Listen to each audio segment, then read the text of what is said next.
Selamat malam saudaraku, Shalom.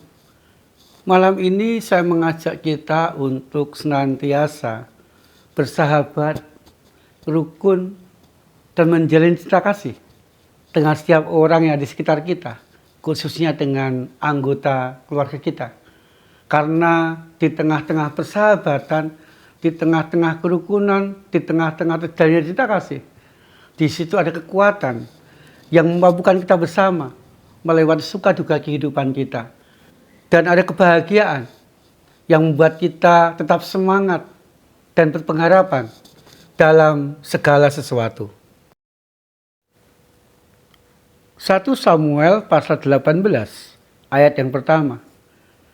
Ketika Daud selesai berbicara dengan Saul, berpadulah hati Yonatan dengan Daud. Yonatan mengasihi dia seperti dirinya sendiri. Saudaraku yang dikasihi Tuhan, tentu kita semua pernah mendengar pepatah Jawa yang mengatakan rukun agawe santosa, cerah agawe bubrah. Peribahasa atau pepatah Jawa ini menekankan bahwa di dalam kehidupan kita membutuhkan kerukunan. Di dalam kehidupan kita membutuhkan persahabatan.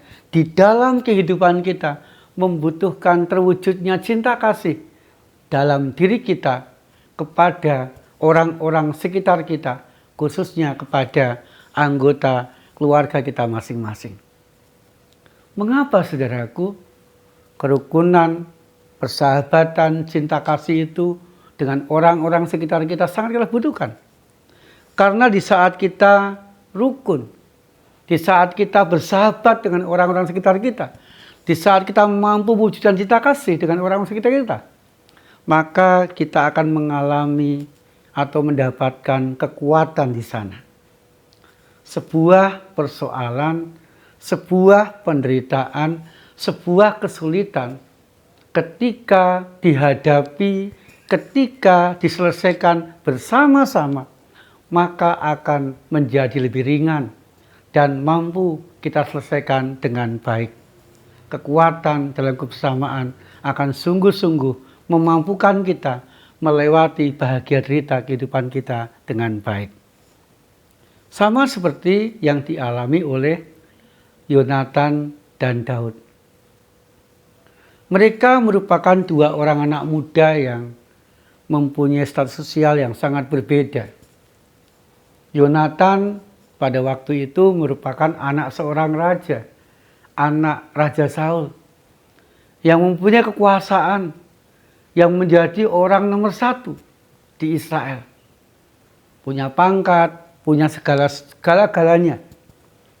Sebaliknya saudaraku, Daud pada waktu itu pekerjaannya gembala domba, menggembalakan domba, yang merupakan pekerjaan paling rendah pada waktu itu. Sehingga status sosialnya orang dianggap atau menganggap Daud ini paling rendah. Kita bisa membayangkan anak seorang raja dan orang paling rendah statusnya. Sangat jauh berbeda. Tetapi saudaraku, ketika mereka bertemu, firman Tuhan mengatakan hati Yonatan dan hati Daud berpadu. Sehingga firman Tuhan menekankan Yonatan mengasihi Daud sama seperti mengasihi dirinya sendiri. Demikian juga dengan Daud mengasihi Yonatan sama seperti mengasihi dirinya sendiri. Sehingga cinta kasih yang seperti itu membuahkan persahabatan di tengah-tengah kehidupan mereka, membuahkan kerukunan di tengah-tengah kehidupan mereka. Sehingga saudaraku, ketika Saul merencanakan hendak membunuh Daud, karena pada waktu itu Saul iri, Daud lebih berhasil mengalahkan tentara musuh, lebih banyak mengalahkan tentara musuh dibandingkan Saul. Dan Daud lama-kelamaan lebih dipuji-puji oleh rakyat Israel daripada Saul. Rasa iri inilah yang membuat Saul ingin membunuh Daud. di tengah-tengah keinginan ayahnya ingin membunuh Daud, Yonatan yang sudah bersahabat dengan Daud tadi malah memberitahu bahwa ayahnya akan membunuh Daud dan membuat cara supaya Daud bisa lepas dari ancaman pembunuhan Saul. Walaupun punya hubungan dekat dengan Saul, dia anaknya Saul, tetapi Yonatan lebih membela Daud yang merupakan sahabatnya itu, lebih ingin rukun dengan Daud, sehingga Daud dan Yonatan bersama-sama mampu melepaskan diri dari ancaman Saul. Daud bisa keluar dari istana dan bisa melarikan diri. Saul tidak jadi membunuh Daud. Saudaraku yang dikasihi Tuhan, persahabatan Daud dan Yonatan, cinta kasih Daud dan Yonatan yang terwujud di antara mereka, dan juga kerukunan mereka, membuat Daud kuat, sehingga Daud pun terlepas dari ancaman pembunuhan Saul. Demikian juga dengan kita, saudaraku. Saya mengajak, mari dengan setiap orang yang berjumpa dengan kita, khususnya dengan setiap anggota keluarga kita, kita berusaha untuk rukun dengan mereka. Karena di tengah-tengah kerukunan itu ada kekuatan dalam kehidupan kita. Ketika ada masalah, kita bisa bertanya. Ketika ada pergumulan, bisa selesaikan bersama-sama. Ketika ada kesulitan, bareng-bareng dibicarakan dan bareng-bareng dicari jalan keluarnya yang terbaik. Demikian juga, saudaraku, di tengah-tengah persahabatan, kerukunan, dan cinta kasih yang terwujud, di situ ada kebahagiaan yang luar biasa. Mengapa, saudaraku?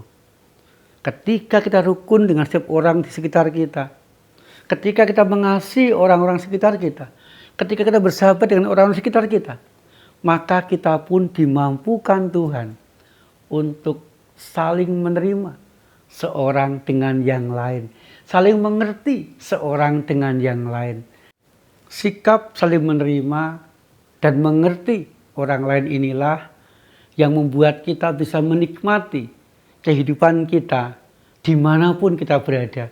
Khususnya, saudaraku, ketika kita bisa menerima setiap anggota keluarga kita dan mengerti keadaan mereka, kita pun akan bisa menikmati kehidupan keluarga kita dengan bahagia.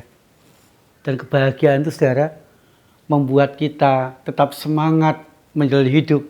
Kebahagiaan itu, saudara, membuat kita tetap menjalani kehidupan kita dengan penuh harapan. Kebahagiaan, saudara, membuat kita mampu menyelesaikan, menghadapi suka duka kehidupan kita dengan lebih ringan. Sehingga, saudaraku, saya mengajak, mari kita mewujudkan kerukunan, mewujudkan persaudaraan dan persahabatan, mewujudkan cinta kasih dimanapun kita berada, khususnya di tengah-tengah keluarga kita, agar kita kuat dan bahagia. Amin. Tuhan, mampukan kami untuk mewujudkan firman-Mu yang kami renungkan malam hari ini. Biarlah di tengah-tengah kehidupan kami ada kerukunan, ada persahabatan, dan cinta kasih. Sehingga kekuatan kebahagiaan sungguh kami alami, kami rasakan dalam hidup kami. Dan kami mampu melewati, menjalani kehidupan kami dengan baik. Kami berdoa, ya Tuhan, biarlah berkat, rezeki, kebahagiaan, kerukunan itu ada di tengah keluarga kami. Kami juga berdoa bagi yang sakit, Engkau kuatkan mereka, Tuhan. Engkau dampingi mereka, Tuhan, agar mereka tetap berharap pada Tuhan Yesus, dan mereka pun disembuhkan oleh Tuhan Yesus. Berdoa untuk dunia, biarlah dunia tetap damai. Yang berperang, Tuhan perdamaikan mereka. Dan juga kami berdoa untuk Indonesia, ya Tuhan, agar seluruh rakyat Indonesia mengalami kecukupan berkat, dari hari ke hari. Sehingga rakyat Indonesia semakin hari semakin merasakan cinta kasih Tuhan dan semakin makmur dalam hidup mereka. Di dalam nama Tuhan Yesus Kristus kami berdoa. Amin. Selamat menikmati kebahagiaan, kerukunan, dan cinta kasih dalam kehidupan kita, saudaraku. Tuhan Yesus senantiasa menyertai dan memberkati kita.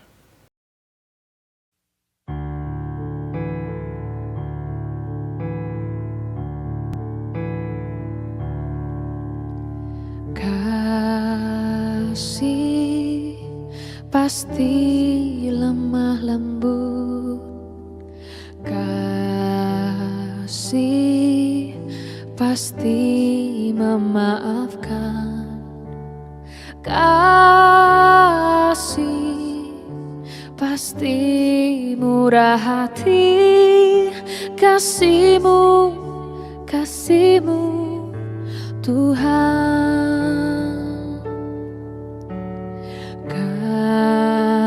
Kasih pasti lemah lembut, kasih pasti memaafkan, kasih pasti murah hati, kasih-Mu Tuhan.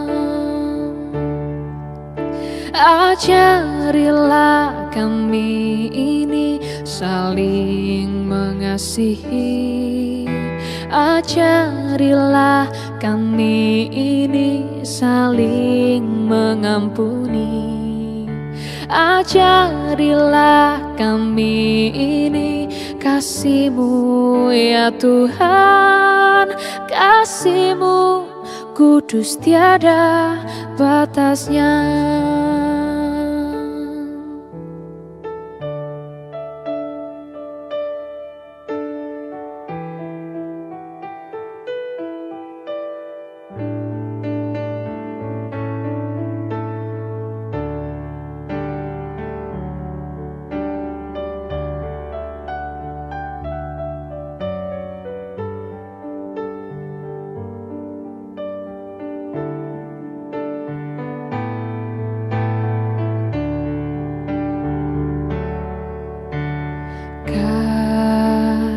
Kasih pasti lemah lembut, kasih pasti memaafkan, kasih pasti murah hati, kasih-Mu Tuhan. Ajarilah kami ini saling mengasihi, ajarilah kami ini saling mengampuni, ajarilah kami ini kasih-Mu ya Tuhan, kasih-Mu kudus tiada batasnya. Ajarilah kami ini saling mengasihi, ajarilah kami ini saling mengampuni, ajarilah kami ini kasih-Mu ya Tuhan, kasih-Mu kudus tiada batasnya, kasih-Mu kudus tiada batasnya, kasih-Mu kudus tiada batasnya.